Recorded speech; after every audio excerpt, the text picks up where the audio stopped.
నమస్తే, welcome to reality check. ప్రస్తుతం మనతో పాటు ఉన్నారు పొలిటికల్ అనలిస్ట్ పురుషోత్తం రెడ్డి గారు. నమస్తే సార్. నమస్తే సార్ గారు. పురుషోత్తం రెడ్డి గారు, ఈ రోజు జగన్మోహన్ రెడ్డి గారు ముఖ్య నేతలతో సమావేశమయ్యారు. జనవరి 3వ వారం నుంచి రైట్ ఏదైతే కూటమి ప్రభుత్వం అధికారంలోకి వచ్చేటప్పుడు 6 గ్యారంటీలు అంటూ వచ్చిందో దానిని ప్రజలకి అందించడంలో విఫలమైంది కాబట్టి వాటన్నింటినీ ప్రజల ముందుకు తీసుకువెళ్ళడానికి సిద్ధంగా ఉన్నట్లుగా కూడా ఈ చర్చ యొక్క సమావేశం యొక్క ఒక నిర్ణయాలు అనుకోవచ్చు. ఫస్ట్ ఆఫ్ ఆల్ ఏం చెప్తారు మీరు? ఒకటి, ఒక రాజకీయ పార్టీ అధికారం కోల్పోయిన తర్వాత ఇంకొక రాజకీయ పార్టీ అధికారంలోకి వచ్చిన తర్వాత రాజకీయాలు ఎలా ఉంటుందంటే కొంతకాలం పాటు స్తబ్దతగా ఉంటుంది. ప్రతిపక్షం ఓడిపోయిన నిరాశలో ఉంటుంది, సరిదిద్దుకునే పనులు వాళ్ళు ఉంటారు. అధికారంలో వచ్చిన వాళ్ళు కొంచెం జుబ్లిట్ మోడ్లో పరిపాలన, కొత్తదనం, వాళ్ళ ఆనందంగా ముందుకెళ్లే ప్రయత్నం వాళ్ళది ఉంటారు. ప్రజల మూడు కూడా ఎలా ఉంటుందంటే ఒక 6 నెలల నుంచి సంవత్సరం వరకు అమలు కాకపోయినా కొన్ని చూద్దాము, ఇంకా పరిశీలిద్దాము అనే ధోరణిలో ప్రజలు ఉంటారు. కాబట్టి ఈ 6 నెలలు సంవత్సర కాలం అనేది కొంచెం గుమ్మనంగా వాతావరణం ఉంటుంది. అయితే విచిత్రంగా ఏంటంటే జగన్మోహన్ రెడ్డి గారు వితిన్ వీక్ నుంచే బయటికి రావాల్సిన పరిస్థితులు కొన్ని సృష్టించబడ్డాయి. ఇక్కడ తెలుగుదేశం పార్టీ అధికారంలోకి వచ్చిన వెంటనే వ్యూహాత్మకంగా కొన్ని పొరపాట్లు చేసింది. అంటే ప్రజల వ్యతిరేక విధానాలు, ఉదాహరణకు ట్రోఆప్ ఛార్జీలు బహుశా నెక్స్ట్ మంత్ వస్తాయనుకుంటా. అది మినహాయించి ఏదైనా ఈ ప్రభుత్వాన్ని విమర్శించదలుచుకుంటే సోషల్ మీడియాకి కొంతమంది కార్యకర్తల కేసులు, కొన్ని దాడులు, సూపర్ 6 అమల్లో కొంత ఆలస్యం, ఇది తప్ప పెద్ద ఎత్తున ప్రజల మీద వ్యతిరేకంగా ఛార్జీలు వేసింది ఏమీ లేదు ఈ 6 నెలల్లో. కానీ అంతకు విపరీతమైన వ్యతిరేకతను మీడియాలో తెచ్చుకునింది. కారణం ఏంటంటే ఎత్తుగడల లోపం. అధికారంలోకి వచ్చిన వెంటనే ఏం చేయాలంటే ఏ పార్టీ అయినా మేమేం చేయబోతున్నాము, ఈ రాష్ట్రాన్ని ఎట్లా బాగు చేయబోతున్నాము అని ఒక ఎమోషనల్ గా వెళ్ళాలి. వీళ్ళు రివర్స్ లో డే 1 నుంచి ప్రతిపక్షంలో ఉన్నప్పుడు అధికారంలో ఉన్న జగన్మోహన్ రెడ్డిని ఎట్లయితే విమర్శించారో రాష్ట్రాన్ని నాశనం చేస్తున్నాడని, అధికారంలో పోయిన తర్వాత కూడా ఈ నాశనానికి కారణం ఆయన చెప్పే ప్రయత్నం మళ్ళీ చేస్తున్నారు. ఇది ఏమవుతుందంటే అపోజిషన్ పాత్ర అయిపోతుంది. అధికార పార్టీ పాత్ర కాస్త అపోజిషన్ పాత్ర పోషించడం వల్ల ఈ గందరగోళం వచ్చింది. శ్వేతపత్రాలని, బడ్జెట్ పెట్టకపోవడం, ఇవన్నీ ఏమైందంటే సూపర్ 6 అమల్లో వైఫల్యాల్ని కప్పిపుచ్చుకోవడం కోసం ఇవన్నీ చేస్తున్నారు అని చెప్పి జగన్మోహన్ రెడ్డి గారు ఈజీగా మాట్లాడడానికి వాళ్ళు స్కోప్ ఇచ్చారు. కొన్ని అప్రధానమైన అంశాలను కూడా ముందుకు తీసుకొచ్చి టాప్ లైన్ లో పెట్టేసినారు. అందువల్ల జగన్మోహన్ రెడ్డి గారు చాలా ఎర్లీగా ప్రజల్లోకి రావడానికి, మీడియా ముందుకు రావడానికి అధికార పార్టీ ఇచ్చిన అవకాశమే నేను కారణం అనుకుంటున్నాను. అందువల్ల జగన్మోహన్ రెడ్డి గారు చాలా ఈజీగా వచ్చినట్టుగా అనుకుంటున్నాను. పురుషోత్తం గారు, ఇక్కడ మీరు అన్న ఒక మాట ఉంది, చాలా ఎర్లీగా రావడానికి అని. ఇప్పుడు అదే కొంతమంది వైసీపీ నేతల్లో కావచ్చు, లేకపోతే వైసీపీకి సంబంధించిన వర్గాలలో వినపడుతున్న మాట, ఇంకొద్దిగా టైం ఇచ్చి ఉంటే బాగుండేది. ఇప్పటికే అధికారంలో ఉన్న ప్రభుత్వం పట్ల ప్రజలలో ఒక వ్యతిరేకత అయితే స్టార్ట్ అయింది, ఇంకొంత సమయం ఇస్తే అది బలపడే అవకాశం ఉంటుంది. కాబట్టి అప్పుడు జగన్మోహన్ రెడ్డి గారు ప్రజల్లోకి వెళితే అది ఇంకా మంచి ఫలితాలను ఇచ్చే అవకాశం లేకపోలేదు అనేది ఒక వర్గం వారి ఆలోచనగా చూస్తున్నారట. మీరేమంటారు? అంటే ఎంత త్వరగా వెళ్ళాలి, ఏ వ్యూహంలో వెళ్ళాలనేది ఎత్తుగడలకు సంబంధించిన అంశం, స్ట్రాటజీస్. అయితే ఇప్పుడు కూడా జగన్మోహన్ రెడ్డి గారు ఇచ్చిన 3 కార్యక్రమాలు ఎలాంటిది కూడా ప్రజల్లోకి వెళ్ళి హల్చల్ చేసే కార్యక్రమం కాదు. ఉదాహరణకు బస్ట్ వీక్ అనుకుంటాను, ఈ 17వ తేదీ ఇప్పుడు రైతులతో ఒక ర్యాలీగా వెళ్ళి కలెక్టర్కి రిప్రజెంటేషన్. అదేవిధంగా విద్యుత్ ఛార్జీల పెంపుదలకు సంబంధించినటువంటి సూపరింటెండెంట్ ఆఫ్ ఇంజనీర్ కార్యాలయాల్లో, విద్యుత్ విభాగాల్లో రిప్రజెంటేషన్ ఇవ్వడం. విద్యార్థులకు సంబంధించి ఇప్పుడు రిప్రజెంటేషనే, ధర్నా పిలిపిలు. ఆయన ఆ స్వభావం మనం అర్థం చేసుకోండి. ధర్నా అంటే ఒక ఆందోళన, దానిపైన ధర్నాలు, అరెస్టులు అవన్నీ జరుగుతాయి. ఎంతమంది వస్తే అంతమందితో మాస్గా వెళ్ళి కలెక్టర్కి రిప్రజెంటేషన్ ఇస్తారు, అప్పీల్ చేస్తారు, గుర్తు చేస్తారు. అది కూడా పోరాటమే. కాబట్టి ఇది మంచిదే. ఎందుకంటే ఇప్పుడు మీరన్న పాయింట్ క్రూషియల్ ఏంటంటే చాలా మందిలో ఏముంటుంది, ఇప్పుడే కదా కొంత వ్యతిరేకత ప్రారంభం అవుతా ఉంది, అప్పుడే మనం ఆందోళన, పోరాటాలు పిలిపిస్తే ప్రజలు కూడా అంత సంసిద్ధత, అంటే కోపం ఉంటుంది. కానీ వెంటనే పోయి పోరాడాలి, ఇంకా 4.5 సంవత్సరం పాటు ఈ ప్రభుత్వం అధికారంలో ఉంటుంది కాబట్టి అప్పుడే అంత తొందర ఎందుకని నిర్లిప్తత కూడా ఉంటుంది ప్రజల్లో, ఓపిక కూడా ఉంటుంది ప్రజల్లో. కాబట్టి అప్పుడే పోరాటమా అనేది ఉంటుంది. దానివల్ల ఏమవుతుందంటే ప్రజలు భాగస్వామ్యం లేకుండా నాయకులు పోరాడితే కేసులు అయిపోయి గందరగోళం అవుతుంది. అదే ప్రజలు కూడా వచ్చి కేసులు పెట్టించుకుంటే హీరో అవుతారు, లేకపోతే ఒంటరి అవుతారు. ఈ తేడా ఉంటుంది. అందువల్ల కాబట్టి జగన్మోహన్ రెడ్డి గారు పైకి పోరాటం అంటున్నా కూడా ఇచ్చిన 3 పిలుపులు ఎట్లా ఉన్నాయి వ్యూహాత్మకంగా గుర్తు చేస్తున్నాడు. కలెక్టర్ రిప్రజెంటేషన్ దయవించి కలెక్టర్ గారు ముఖ్యమంత్రికి చెప్పండి, విద్యుత్ ఛార్జీలు తగ్గించండి, ఫీజులు ఇవ్వండి. రిక్వెస్ట్, అన్ని రిక్వెస్ట్ ప్రోగ్రామాలే. ఈ పోరాటాలన్నీ ధర్నాలు, నిరసనలు, హల్చల్ చేయడం, స్తంభింపజేయడం లాంటి కార్యక్రమం కాదు. ప్రొటెస్ట్ లో కొత్తదనం అంటే ఎంతమంది వస్తే అంతమందితో పోయి కలెక్టర్కి రిప్రజెంటేషన్ ఇవ్వడం. ఇది ఒక రకంగా ప్రభుత్వానికి గుర్తు చేసే పోరాటం తప్ప వెంటనే ప్రజా పోరాటంగా దీన్ని చూడలేదు. అది వ్యూహాత్మకంగానే జగన్మోహన్ గారు వెళ్తున్నట్టుగా నాకు అనిపిస్తుంది. ముఖ్యంగా జగన్మోహన్ రెడ్డి గారు ఇప్పటి వరకు ఒక ప్రధానమైన ఆరోపణను నిజం చెప్పాలంటే మోస్తున్నట్టే. అధికారంలో ఉన్నప్పుడు ఎవరైతే జెండాను మోసిన క్యాడర్ ఉన్నారో, కార్యకర్తలు ఉన్నారో, వాళ్ళకి జగన్మోహన్ రెడ్డి గారికి మధ్యలో అంతరం ఏర్పడింది. మధ్యలో ఉన్న కొంతమంది వీళ్ళిద్దరిని కలవనివ్వకుండా చేశారు.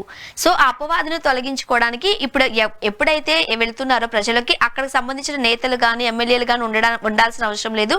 డైరెక్ట్ గా ప్రజలతోనే మాట్లాడడానికి జగన్మోహన్ రెడ్డి గారు ఒక ఆలోచన చేస్తున్నట్లుగా కూడా వార్త. వాస్తవమేనా? ఒకవేళ నిజమే అయితే మంచిదేనా? ఇప్పుడు కలుస్తుంది ప్రజల్ని కాదు, జనంలోకి జగన్ అంటున్నారు కానీ కానీ ప్రోగ్రాం పేరే కార్యకర్తలతో జగన్ అన్న.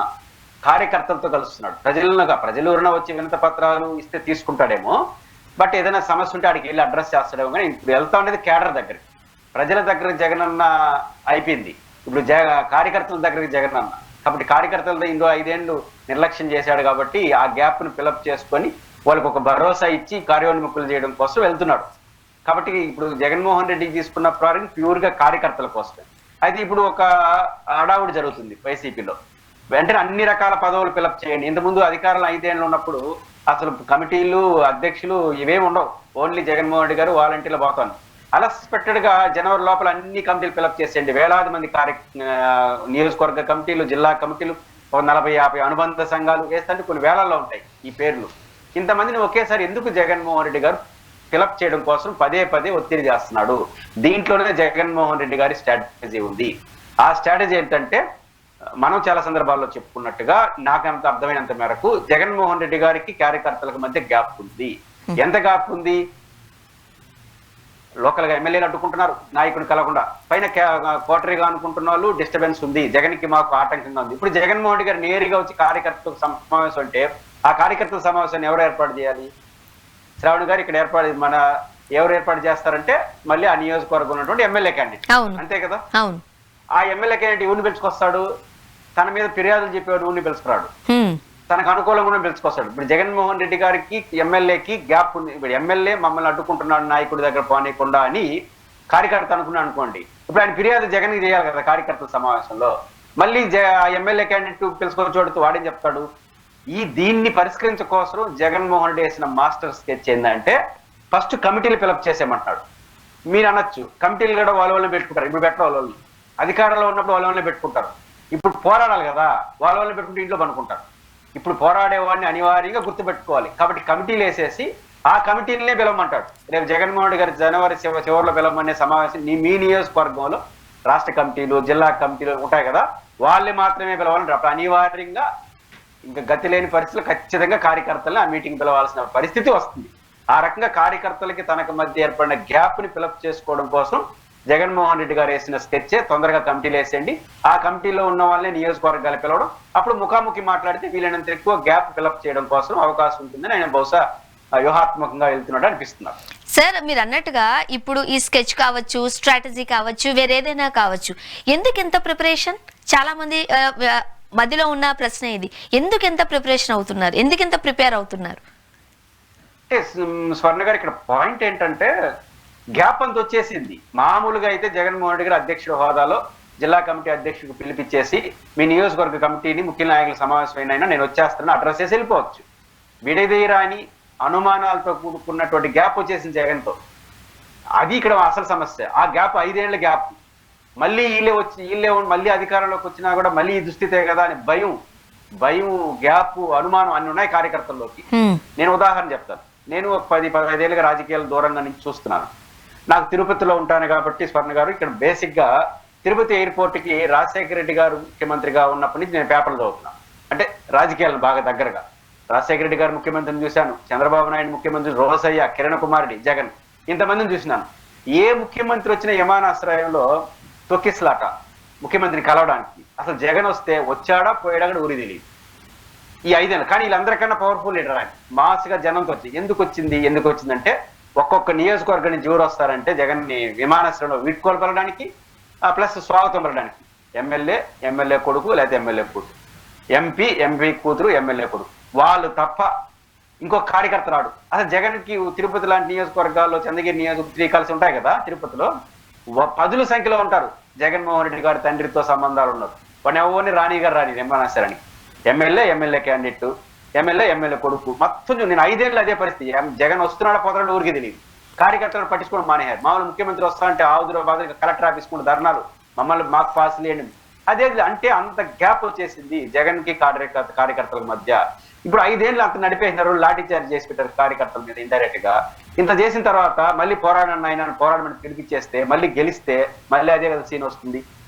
కాబట్టి అనుమానం, భయం అన్ని వచ్చేస్తున్నాయి కార్యకర్తల్లోకి. కాబట్టే ఇంత గ్యాప్ క్రియేట్ అయింది. కాబట్టి జగన్ కి అనివార్యంగా ఇది కష్టం, తప్పదు. కాబట్టి జగన్మోహన్ రెడ్డి ఇంత ప్రిపరేషన్ చేయకపోతే ఆయనకి వాస్తవ ప్రపంచం తెలియదు. కాబట్టి ఆయనకి అది అర్థమైంది, సీన్ అర్థమైంది. ఆ సీన్ నుంచి మళ్ళీ సీన్ అర్థమైంది, మళ్ళీ ఇంప్లిమెంట్ చేయాల్సింది ఎవరు? మళ్ళీ ఎవరైతే కార్యకర్తల్ని నాయకుడు దూరం చేసినారో ఆ ఎమ్మెల్యే క్యాండిడేట్లు, ఆ ఎంపీ క్యాండిడేట్లు, ఆ రాష్ట్ర స్థాయి నాయకులు, మళ్ళీ వాళ్ళకే పనిస్తే రాదు. అలాగని వాళ్ళు పక్కన పెట్టేస్తాడా? పెట్టలేడు. అందువల్లనే వ్యూహాత్మకంగా ప్రిపరేషన్ చేసి వీలైనంత ఎక్కువ మంది నిజమైన కార్యకర్తలు నియోజకవర్గ సమావేశానికి నన్ను కలవాలి, ఇది ఆయన టార్గెట్. కలిస్తే ఒక గ్యాప్ తగ్గుతుంది, వాళ్ళకి విశ్వాసం వస్తుంది, తర్వాత మంచి ఫలితాలు వస్తాయనేది బహుశా ఆయన వ్యూహంగా అనిపిస్తున్నారు. రైట్.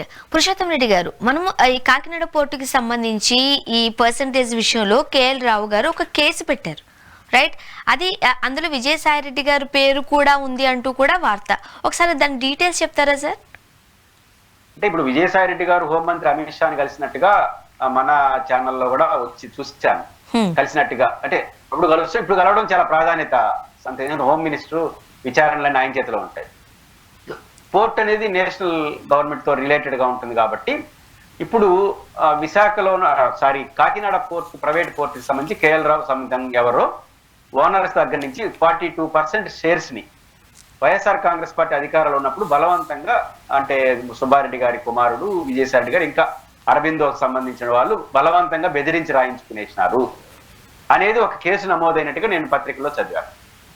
ఈ సందర్భంలోనే విజయసాయి రెడ్డి గారు హోంమంత్రిని కలవడం, దీంతో ఇదేమన్నా దీనికి లింక్ ఉందా అనే ఒక విమర్శలు అనే ఒక చర్చ నడుస్తుంది. రెండుగా చూడాలి దీన్ని. నాకున్న సమాచారం ప్రకారం సిఐడికి కేసు ఫిర్యాదు చేసినట్టుగా కేసు నమోదు పత్రికలో చూశాను. నాకు పూర్తి వివరాలు తెలియదు.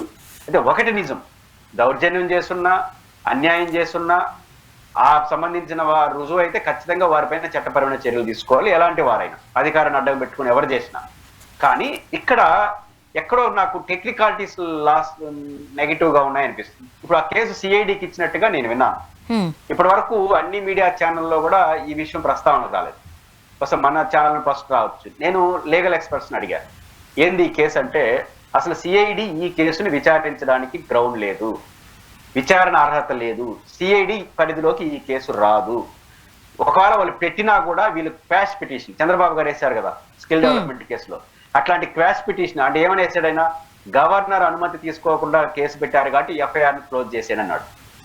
సిఐడి పరిధిలో రాని కేసుని సిఐడికి అప్పగిస్తే దాన్ని క్వాష్ చేసేయండి అని వీళ్ళు కానీ వెళ్ళారంటే క్వాష్ అయ్యే అవకాశం ఉంది. అంటే తప్పు జరిగిందా, ఉప్పు జరిగిందా కాదు. ఉదాహరణకు తిరుపతిలో ఒక నేరం జరిగింది అనుకోండి, హైదరాబాద్ పోలీస్ స్టేషన్లో కేసు పెడితే ఎట్లుంటుంది? చల్లదు. ఇక్కడే కేసు పెట్టాలి, తిరుపతి పరిధిలో కేసు పెట్టాలి. ఇక్కడ ఏంటంటే మన చట్టం ఏం చెప్తుందంటే, సెక్షన్ 122015 అని ఏం చెప్తుందంటే, 2013 యాక్ట్ ఏం చెప్తుందంటే, ఈ రిజిస్ట్రేషన్స్, ఈ షేర్లు వాటికి సంబంధించిన నేషనల్ ఎన్సిఆర్టీ, నేషనల్ ఈ షేర్ మార్కెట్ కి సంబంధించే షేర్లు company act, national company registration act ఏదైతే ఉందో, దీని యాక్ట్ ఏం చెప్తుందంటే, ఏదైనా షేర్ల విక్రయాల్లో అవకతవకలు, మోసాలు, దౌర్జన్యాలు, ఏదైనా సరే షేర్లో జరిగిన మంచి చెట్ల పైన ఫిర్యాదు చేయాల్సింది ఏమంటే దేశవ్యాప్తంగా ఒకదానికి ఎన్సిఆర్టీకి. అందుకే జగన్మోహన్ రెడ్డి గారు వాళ్ళ చెల్లెలు చుట్టూ నడిచింది కదా, మనం చూసాం కదా కేసు, షేర్లకు సంబంధించి భారతీయ సిమెంట్ లో. ఆయన ఎక్కడ కేసు పెట్టాడు? ఎన్సీఆర్టీలో కేసు పెట్టాడు. ఎందుకని? అక్కడ మాత్రమే దాని మీద ఫిర్యాదు చేయాలి. షేర్లకు సంబంధించిన ఎలాంటి ఫిర్యాదులు చేయాలన్నా ఎన్సీఆర్టీలో చేయాలి. వీళ్ళు ఎందుకో సిఐడిలో చేసినారు. సిఐడి పరిధి కాదది. కాబట్టి సిఐడి పరిధిలోకి కానీ ఈ కేసు కానీ రిజిస్టర్ అయితే వాళ్ళ కోర్టుకి లీగల్ గా ప్రొసీడ్ అయితే క్వాష్ అయ్యే అవకాశం ఉంటుంది. బస్ వాళ్ళు ఏం స్టెప్ తీసుకుంటారో నాకు తెలియదు. ఇది లీగల్ పాయింట్ ఆఫ్ వ్యూ. అయితే ఏం జరుగుండొచ్చు మనం చెప్పలేము. ఎందుకంటే ఇప్పుడు ఆయన ఆరోపిస్తున్నాడు దానికి ఆయన చెప్తున్న కారణం ఏంటంటే అప్పుడు అధికారంలో వైసీపీ ఉంది కాబట్టి ఆ రోజు నేను ఫిర్యాదు చేసే ధైర్యం కూడా చేయలేకపోయినట్టు దౌర్జన్యం చేశారు అధికారం, ముఖ్యమంత్రి అన్ని పేర్లు వాడుతున్నాడు. అయితే ఒక ఫిర్యాదుదారుడు ఆధార రహితంగా ఇస్తే మనం ఏం చేయలేము. ఇప్పుడు ఆ రోజు నేను నన్ను బెదిరించారు కాబట్టి నేను షేర్ రాయించేశాను అంటే దానికి తగిన ఆధారాలు కూడా ఉండాలి, అవి నిలుస్తాయా అనేది కాబట్టి చర్చ అవుతుంది పొలిటికల్ గా. కాబట్టి ఇవన్నీ జరుగుతున్నాయి కాబట్టి ఇప్పుడు విజయసాయి రెడ్డి గారు ఈ సమయంలో అమిత్ షాని కలిస్తే బహుశా దానికోసమైనా పోయినాడా అనే చర్చ మాత్రం బలం చేకూరుస్తుంది. అండ్ ముఖ్యంగా ఆయన పరిష్కరించే సమస్య కాదు. రైట్ సార్, ముఖ్యంగా ఈ కేసులు అరెస్టులు ఇదంతా కూడా ఎక్కువగా ఏపీలో జరుగుతున్న అంశం. ప్రతి ఒక్కరు అంటే ఎంత పెద్ద వ్యక్తి అయినా కూడా కాస్త భయభ్రాంతులకు గురి చేస్తున్న అంశం కూడా ఇదని అనుకోవచ్చు. రైట్, కాదనలేని సత్యం ఇది. ఎందుకంటే పోసాని గారి రాజకీయ సన్యాసం దగ్గర నుంచి శ్రీరెడ్డి గారి లేఖ వరకు కూడా ఇదే ఒకలాంటి భయాన్ని కల్పిస్తుంది, చిన్న పెద్ద అనే తేడా లేకుండా అనేది మనం చూస్తూ ఉన్న నేపథ్యంలో, రామ్ గోపాల్ వర్మ గారి మీద జరిగిన విషయం కూడా మనం తీసుకుంటున్న నేపథ్యంలో విజయసాయిరెడ్డి గారు ఇప్పుడు కలవడం వల్ల ఏమైనా బీజేపీలోకి జంప్ అయ్యే అవకాశాలు ఉన్నాయా? ఇటువంటి కేసులు కావచ్చు, వీటి నుంచి బయటపడడానికి, ఆరోపణల నుంచి బయటపడడానికి. ఇంతకు ముందు విజయసాయిరెడ్డి గారి మీద వచ్చిన ఆరోపణలు కూడా తెలిసిన నేపథ్యంలో అటువైపు ఏమైనా వెళ్లే అవకాశం ఉందంటారా? నేను రెండు అంశాలు ఉన్నాయి ఇందులో. రామ్ గోపాల్ వర్మ కావచ్చు, సోషల్ మీడియాలో కావచ్చు, లేకపోతే పోసాని కృష్ణమూర్తికి సంబంధించిన విషయాల్లో అది వేరు, ఈ షేర్లు వేరు. ఎందుకంటే ఆ దాంట్లో పోసాని పైన కేసు పెట్టడానికి ఒక టెక్నికల్ పాయింట్ అయితే అరైజ్ అవుతుంది. ఆయన మీడియా ప్రెస్ మీట్లు పెట్టి తిట్టడం, అంటే ఏ సెక్షన్ లో పెట్టాలి, bailable non bailable, that is different issue. కానీ వారిపైన ఒక ఆరోపణ చేయడానికి, ఒక కేసు పూయడానికి, విచారించడానికి, మినిమం విచారించడానికి కావాల్సిన గ్రౌండ్ అయితే ఉంది. ఏ తరహా విచారణ, అరెస్ట్ చేసి విచారించాలా, నోటీస్ ఇచ్చి విచారణ చేయాలా, జైల్లో పెట్టి విచారణ చేయాలి, కోర్టులు చూసుకుంటాయి. కానీ ఆయన ప్రెస్ మీట్ పెట్టుకుని మాట్లాడిన వాస్తవం, ట్విట్టర్లో వేదికగా విమర్శించిన వాస్తవం, కొన్ని సినిమాలు చేసిన వాస్తవం, అంటే అది వేరు. ఇక్కడ షేర్లు అన్నది బలవంతంగా నా దగ్గర బలవంతంగా చేశారు లేదా మనకు తెలియదు. అది ఆయనకి వాళ్ళకి తప్ప మనకు నోట్ తెలియదు. బలవంతం చేసిన దానికి ఆధారం ఏముంది? కాబట్టి దాని మినిమం ఆధారాలు, కాబట్టి ఆధారాలు లేని విమర్శ కాబట్టి ఇది నిలుస్తుందా అనేది నా అనుమానం. రెండో పాయింట్ ఏంటంటే సిఐడి పరిధిలోకి ఈ కేసు రాదు ఆ సెక్షన్ ప్రకారం. కాబట్టి ఎన్సీఆర్టీలో ఫిర్యాదు చేస్తే ఎన్సీఆర్టీ నోటీసులు ఇస్తుంది. బలవంతమా కాదా అనేది టెక్నికల్ గా తేలితే అది చట్టపరంగా చర్య తీసుకోవచ్చు. బలవంతం కానప్పుడు, బలవంతం అయితే ఏం చేస్తారు? ఉదాహరణకు శర్మిలా గారి షేర్లకు సంబంధించి నేను రాయించింది మాట వాస్తవం, మా విజయమ్మ గారి పేరుతో. అయితే నేను ఆ బాండ్లకు సంబంధించిగా అవన్నీ కూడా నేను వాత్సల్యంతో, అభిమానంతో రాయించాను. అది ఇప్పుడు పోయింది, నా మీదనే వాళ్ళు దాడులు చేస్తున్నారు రాజకీయంగా, నేను వెనక్కి తీసుకుంటున్నాను, మళ్ళీ ప్రేమ వస్తే చూస్తాను చెప్పినప్పుడు దాన్ని ఏం చేస్తారు? వెనక్కి తీసుకునేస్తాను, ఇంకేం చేయరు, అంతకుమించి జరిగేది కూడా ఏముండదు. అయితే జగన్మోహన్ రెడ్డి గారికి సంబంధించిన కేసు అట్లాంటిది. అదే బెదిరించారని అనుకోండి, మళ్ళీ వేరే కేసుగా మారు, బెదిరించారు నిరూపించగలరు. కాబట్టి ఈ కేసుకు సంబంధించి రెండు అనుమానాలు ఉన్నాయి. ఒకటి, బెదిరించారని జగన్మోహన్ గారు బెదిరించారు, ఓకే నువ్వు కేసు పెట్టేస్తావు. ఇప్పుడు నేను మిమ్మల్ని చంద్రబాబు నాయుడు గారు బెదిరించారంటే కేసు పెట్టేస్తారా? పర్సనాలిటీస్, మనం దానికి తగిన ఆధారాలు ఉండాలి కదా. కాబట్టి ఈ ఆధారాలు ఎంత మేరకు నిరూపితం అనేది ఉంటాయి. బట్ ఈ గ్రౌండ్ కూడా అనుమానం ఉంది, అది పెట్టాల్సిన చోటు పెట్టకుండా సిఐడి పరిధిలోకి రాదేమని. ఇది తప్ప ఇంకా తప్పు జరుగుంటే ఖచ్చితంగా యాక్షన్ తీసుకోవాలి. ఏం జరుగుతుంది? అయితే మీరు అన్నట్టు రెండో ప్రశ్న, విజయసాయి రెడ్డి గారు బీజేపీలోకి వెళ్తారా? నేనైతే అనుకోవట్లేదు అని అంచనా ప్రకారం. ఎందుకంటే విజయసాయి రెడ్డి గారికి పోవాల్సిన అవసరం లేదు. రెండో అంశం, జగన్మోహన్ రెడ్డి గారితో ఆయనకున్న అనుబంధం కూడా అలాంటిదే. కాబట్టి ఆయనతో ఎప్పుడు కూడా బీజేపీతో, ఢిల్లీ వాళ్ళతో ఆయన 10 ఏళ్లుగా నేషనల్ రాజకీయాలను ఆయనే చూస్తున్నాడు కదా, వైసీపీ నుంచి పార్లమెంటరీ ప్రో లీడర్ గా. ఆ అనుబంధం ఉండొచ్చు, ఏ విషయం మీద కలిసి ఉండొచ్చు. కాకపోతే ఇప్పుడు అది జరిగింది కాబట్టి ఆయన అమిత్ షాని కలవడంలో ఆ ప్రాధాన్యత ఉన్నట్టుగా ఇంటర్ప్రిటేషన్ అవుతుంది. నేనైతే ఆయన వెళ్తాడని అనుకోను. చూద్దాం సార్ ఏం జరగబోతుందో. థ్యాంక్ యూ సో మచ్, మీ అభిప్రాయాలు మొత్తం పంచుకున్నారు. Thank you very much. ఇది వాటి రియాలిటీ చెక్. Stay tuned.